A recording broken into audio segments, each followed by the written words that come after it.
Thank you, Lord. Thank you, Lord. Now, I know a lot of you are waiting to come up on my platform to see a reaction, to see a meltdown. I hope you're still here. I hope all of you guys are still here when Manchester United win. Manchester United 2, Liverpool 1 at Anfield. Oh, there's been no better birthday present. This is absolutely beautiful. It was my birthday yesterday, and this is how United reward me. Thank you very much, Manchester United Football Club, because this win is monumental. What a win. And I'm going to go through the game. You know we're going to get through this game. But guys, we are also going to talk about Liverpool. Oh, this ain't just going to be all about United. We're going to talk about Liverpool. First and foremost, guys, back-to-back wins for the first time in Ruben Amorim's tenure.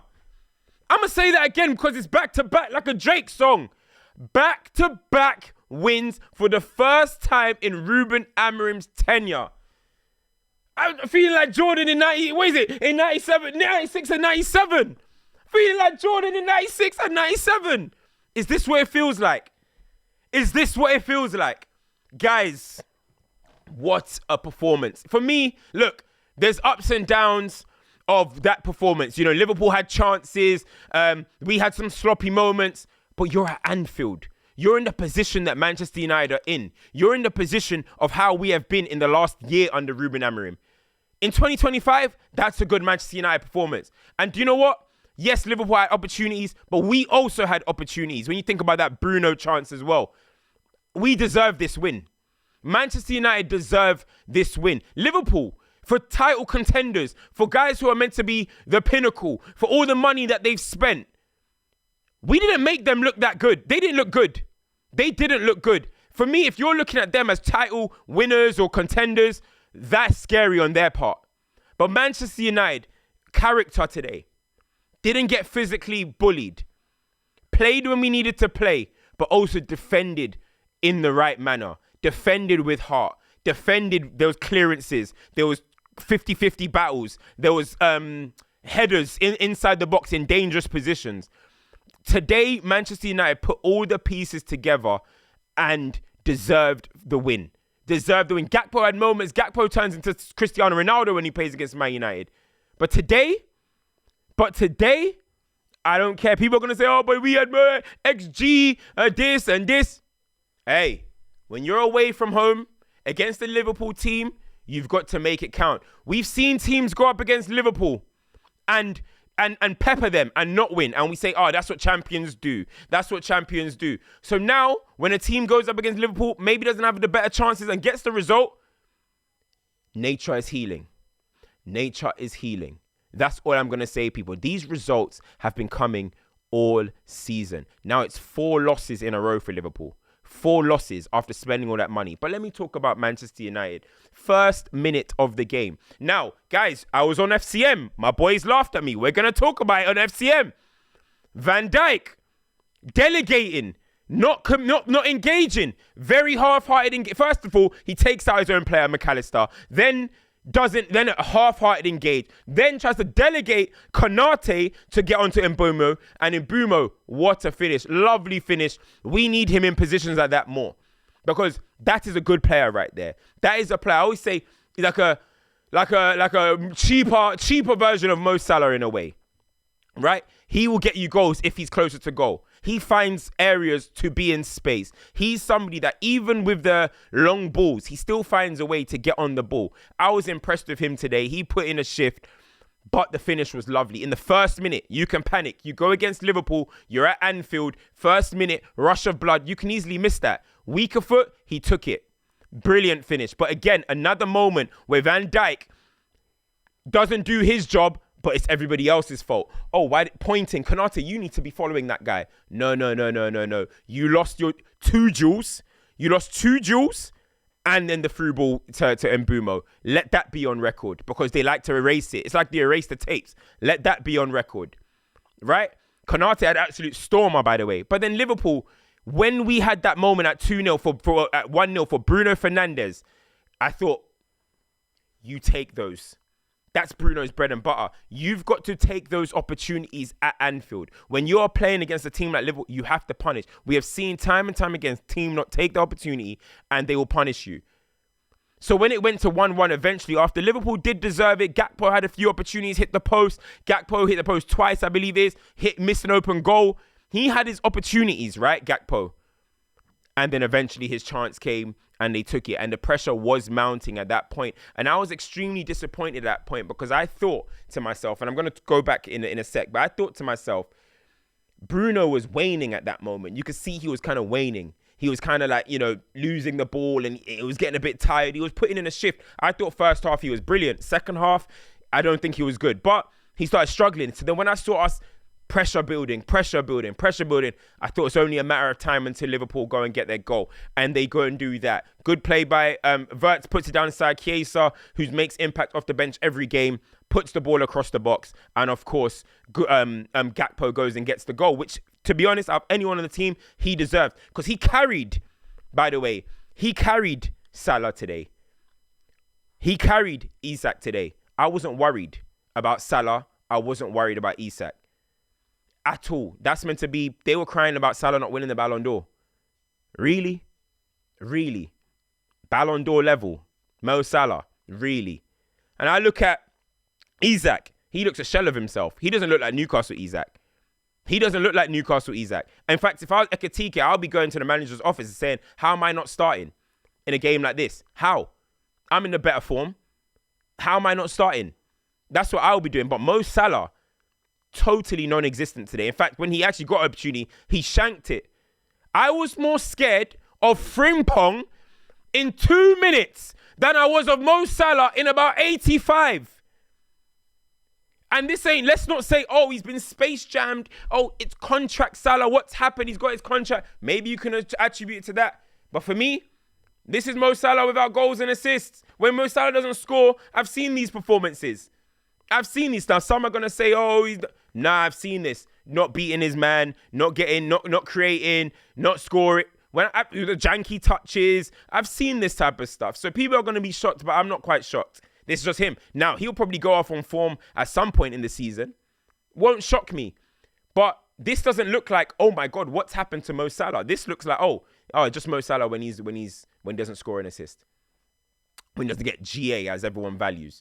Frimpong in 2 seconds put in 2 delicious crosses into the box. Delicious crosses. One of them Gakpo just scored. The other one, he fired it in. Somebody should have been there. So I'm not surprised about that. I'm not surprised about that in any way. But when you need a hero to come along, and do you know what? I need to apologize to Maguire for one certain thing. This ain't an apology about his career or anything. I mentioned the other day a video. I did a video and I said, I love centre-halves who score you big goals. And I named Van Dijk, I named Ramos, I named John Terry, I named Nemanja Vidic, I named Gabriel, and I forgot to name Harry Maguire. And everybody in the chat, you guys told me you forgot. And I said, you know what? Fair play. Club and country, Harry Maguire has an extensive list of big goal-scoring moments. And you can add Anfield to that now. You can add Anfield winner to that now. Absolutely colossal. Even in fairness to him, his defensive performance today was colossal as well. Some of the headers that he made in tight situations was amazing. And that goal to seal the game, massive. Straight after he puts the captain armband on when Bruno came off. Thoroughly deserved. Maguire, absolutely brilliant. Lamens. No, don't let me start calling you baby Courtois, bruh. Listen, I'm gonna get excited. Don't let me start calling you baby Courtois, bro. Because please don't introduce me to a vibe that you cannot maintain. Please don't introduce me to a vibe you cannot maintain. Because right now, you look like safe hands. You're saving the ball with your feet. You're kicking the ball with both your feet.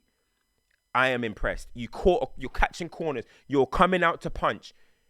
I am super impressed with this guy right now. His fundamentals are steady. No flashiness, no over the top. Just do what a goalkeeper needs to do. And I'm impressed with him. Cunha, the shift that Cunha put in, physically, defensively, absolutely running around, getting on the ball. People were trying to say most walking stats in the Premier League, most walking. Today, he put effort in. He put in a shift. He was battling. He was showing his physical strength, which is even impressing me. Brilliant for me in terms of the commitment to the cause. The commitment to the cause. I thought the referee totally let us down by booking Ahmad as well. When Ahmad got booked, Amorim took him off. I was disappointed because the referee set that up. The referee set that up for Ruben Amorim to have to say, listen, I can't risk a red card. So I was disappointed there. But do you know what, people? Don't let this go over your head, people. First half, long balls going over, right? No one to contend for the first ball. We were battling for the second balls. That's clearly by instruction, clearly by design. But sometimes it was going too far. But with that long ball, it was removing Cunha. It was removing a Mason Mount away from the game and removing them. But then when Sesko comes on, all of a sudden, Cunha's able to get on the ball more because Sesko, guys, if you want to see just a small clip of what a number 9 should look like in terms of holding up the ball and disrupting two elite defenders in Van Dijk and Konate, go and check it out. Go and watch Sesko today. Dropping off into the right back area, receiving the ball, bringing it down. Play off him. Win the first flick on. Only person to win a flick on immediately was him against Van Dijk. In the second half, we were able to get our 10s involved a little bit more because then you can compete for the first, but then you could also compete for the second. If you don't compete for the first ball, it's harder for you to win the second ball. That's just simple. You need someone to compete, which Sesko done. Listen, the goals, it will come. He's got his 2 goals in the last 2 games. But that is what I want to see. He came on, and in a way, he kind of calmed us down a bit. I think, anyway, kind of calmed us down a bit offensively. Dorgu came on with that powerhouse effort that he always, that powerhouse running, that left-hand side handling that he does. Man, honestly, I got to give credit to the boys. I got to give credit to Ruben Amorim. Listen, everybody knows I'm not anti, I don't like saying them words, but I want Ruben Amorim to do a better job. I think he should have been sacked a long time ago, but he's still here. That is not going to wane my support for this manager or for this team. Ruben Amorim, as much as, you know, Liverpool had their opportunities, had their chances, I think today he got it right. You're still got to factor in where Manchester United are in the table, where Manchester United are as a team. And today, I think we got it right. I got nervous, man. I thought Kobe came on and even looked good. Ugarte, some of them clearances on the ball, it wasn't impressive, but some of them clearances, I just wanted to give a shout to most players. Even Luke Shaw. Well done to Manchester United today. I'm absolutely buzzing. FCM is going to be after this. Don't forget to vote for FCM for the show podcast of the year. But you guys, man, you guys thought you were coming for. You thought you were coming for. What were you thought you were coming for? You thought you were coming to laugh at me. You think God is going to let me lose on my birthday weekend? You think he's going to let my team lose on my birthday weekend? Nah. By the way, them Liverpool signings, we might have to talk about them soon. Kirkes. Frimpong came on, did okay. Isak. If Isak was in an Arsenal or Manchester United top, what would the discourse be right now? I'm just saying. Guys, like, share, subscribe, turn notifications on. You're here when we lose. Make sure you're here when we win. Turn your notifications on. Hit the likes. Drop a comment. Guys, let's talk, man. This is a happy day. Manchester United 2, Liverpool 1. That's not even feel right. Manchester United 2, Liverpool 1 at Anfield. Thank you very much. It's your boy, CultureCams. I'm out. Peace.